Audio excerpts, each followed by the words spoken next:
LPU ప్లేస్మెంట్ల రికార్డులు సృష్టిస్తోంది. Final year student 2.5 కోట్ల ప్యాకేజ్ పొందుతున్నారు. 1700 మందికి పైగా ఎల్పీయూ స్టూడెంట్స్ 10 లక్షల నుంచి 2.5 కోట్ల ప్యాకేజెస్ పొందారు. విద్యా విప్లవం ప్రారంభమైంది లవ్లీ ప్రొఫెషనల్ యూనివర్సిటీలో. చంద్రబాబు లోకేష్ కూటమి కుట్రలో భాగంగానే ఎంపీ మిథున్ రెడ్డిని మద్యం కుంభకోణంలో ఇరికించాలని చూస్తున్నారన్నారు చిత్తూరు, తిరుపతి జిల్లాల వైఎస్ఆర్సీపీ అధ్యక్షులు భూమన కరుణాకర్ రెడ్డి. కేవలం వైఎస్ జగన్ కు ఆత్మీయుడని, వైఎస్ఆర్సీపీలో కీలక నేతగా ఉన్నారనే కారణంతోనే మిథున్ రెడ్డిపై కక్షగట్టి అక్రమంగా అరెస్టు చేయాలని చూస్తున్నారంటూ ఫైర్ అయ్యారు.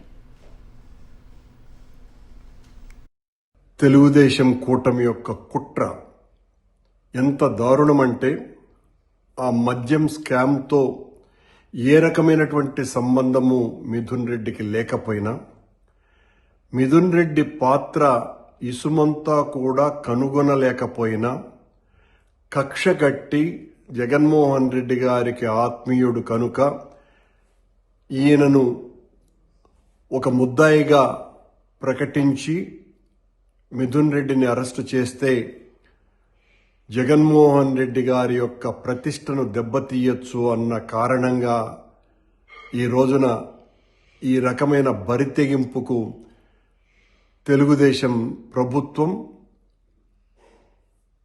బనాయిస్తున్నది, ఈ రకమైనటువంటి కుట్ర చేస్తున్నది, ఇంత దారుణానికి ఒడిగట్టుతున్నది. వైఎస్ఆర్ కాంగ్రెస్ పార్టీ హయాంలో ఓ మద్యం కుంభకోణం జరిగింది అని వీళ్లే ఒక పెద్ద కల్పిత కథ, ఒక ఫిక్షన్ స్టోరీని తయారు చేసి తద్వారా కొన్ని వేల కోట్ల రూపాయలు ఎన్నికల్లో ఖర్చు పెట్టడానికి ఆ డబ్బంతా వినియోగించారు అనే ఒక కారణం చూపుతూ, ఎక్కడ ఇంతవరకు డబ్బులు దొరకకపోయినా ఆ డబ్బు కాళ్ళ దొరికిన డబ్బులన్నీ కూడా మద్యానికి సంబంధించినటువంటి డబ్బులని ఎవరివో దొరికితే దానికి అంటగట్టి ఈ కేసును చాలా బలంగా తయారు చేసి వీళ్ళనందరినీ కూడా జైళ్లకు పంపాలా అన్నటువంటి క్రమంలో భాగంగా ఈ రోజున మిథున్ రెడ్డిని అరెస్టు చేసేటువంటి కార్యక్రమం జరుగుతున్నది. దీన్ని తీవ్రంగా ఖండిస్తున్నాం.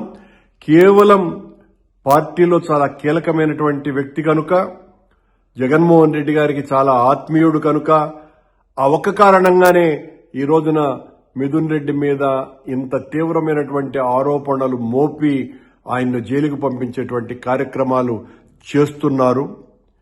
ఇది పూర్తిగా లోకేష్ గారి డైరెక్షన్ లో జరుగుతోంది అన్నటువంటి చర్చ చాలా పెద్ద ఎత్తున జరుగుతున్నది.